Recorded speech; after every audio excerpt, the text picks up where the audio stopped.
388 runs భారీ target. Rohit Sharma mass innings ఆడారు, Virat Kohli class innings ఆడారు. అయినప్పటికీ లాస్ట్ లో టీమిండియా ఎందుకు ఓడిపోయింది?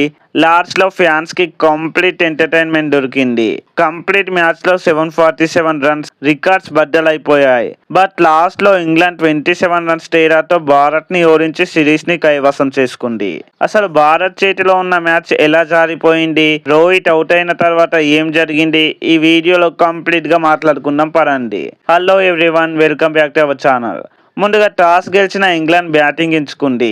భారత బౌలర్లపై కంప్లీట్ డామినేషన్ చెలాయించింది. ఓపెనర్ బెన్ డకెట్ అయితే అద్భుతంగా ఆడాడు. 141 రన్స్ చేశాడు.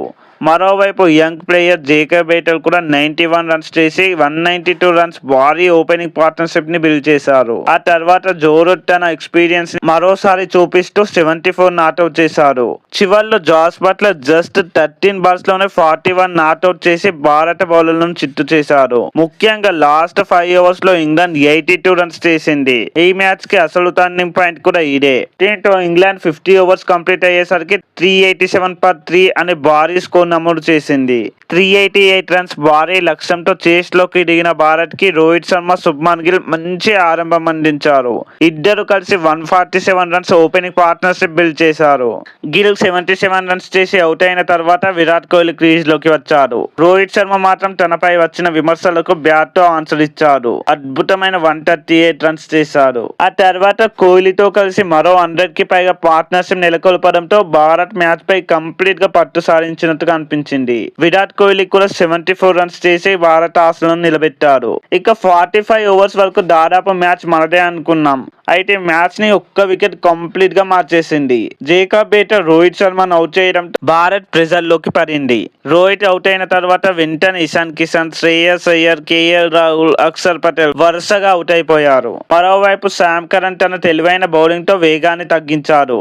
అతను 130 కిలోమీటర్స్ వేగంతో కాకుండా నెమ్మదిగా వేసిన బాల్స్ మన భారత బ్యాటర్స్ ని ఇబ్బంది పెట్టాయి. శామ్ కరణ్ కంప్లీట్లీ 4 వికెట్స్ తీసి ఇంగ్లాండ్ విన్ కి మెయిన్ రీజన్ గా నిలిచాడు. కోహ్లీ కూడా అవుట్ కావడంతో భారత విజయ అవకాశాలు చాలా తగ్గిపోయాయి. చివర్లో గుర్నూర్ బ్రార్, హర్షదీప్ సింగ్ ఫైట్ ఇచ్చినప్పటికీ లక్ష్యం చాలా ఎక్కువగా ఉంది. దీంతో భారత్ 360 వద్దే ఆగిపోయి 27 రన్స్ డిఫరెన్స్ తో ఓడిపోయింది. ఇప్పుడు ఈ మ్యాచ్ లో నమోదైన రికార్డ్స్ గురించి మాట్లాడుకుందాం. ముందుగా ఈ మ్యాచ్ లో మొత్తం 747 రన్స్ రావడం వల్ల లార్డ్స్ చరిత్రలో అత్యధిక మ్యాచ్ అగ్రిగేట్ గా నిలిచింది. ఇంగ్లాండ్ లో జరిగిన వన్డేలో ఇదే రెండో అత్యధిక మ్యాచ్ అగ్రిగేట్. ఇంగ్లాండ్ లో భారత్ చేసిన 360/7 కూడా రెండో అత్యధిక ఓడిఐ స్కోర్. 2019 తర్వాత భారత్ లేదా ఆస్ట్రేలియాపై ఇంగ్లాండ్ గెలిచిన తొలి బైలేటరల్ వన్డే సిరీస్ కూడా ఇదే. ఈ మ్యాచ్ మన టీమిండియాకు ఒక పెద్ద లెసన్ నేర్పింది. రోహిత్ శర్మ, విరాట్ కోహ్లీ అద్భుతంగా ఆడినప్పటికీ లాస్ట్ ఓవర్స్ లో వికెట్స్ కోల్పోవడం, ఇంగ్లాండ్ డెత్ బౌలింగ్ ముందు తలబడడం మ్యాచ్ ని మార్చేసింది. మరోవైపు Ben Duckett, Joe Root, Jacob Bethell, Sam Curran కలిసి ఇంగ్లాండ్ కి అద్భుత విజయాన్ని అందించారు.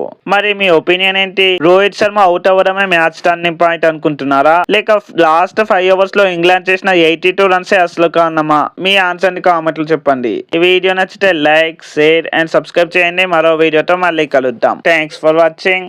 జై హింద్.